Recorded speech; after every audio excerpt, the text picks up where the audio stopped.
భాగ్యం అన్న నాదే భాగ్యం, మహాభాగ్యం.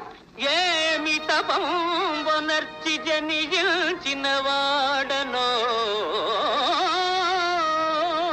నేడు సత్యభామ మహిళా వ్రతంబున సమంచిత రీతి ప్రతిగ్రహించితిన్ కామిత సిద్ధిదాయకుని ఖండిత దుష్ట నిశాటు సర్వమర్చామర పూజితాంఘ్రు అఖిలాఖ విదూరు అనంతు నచ్యుతు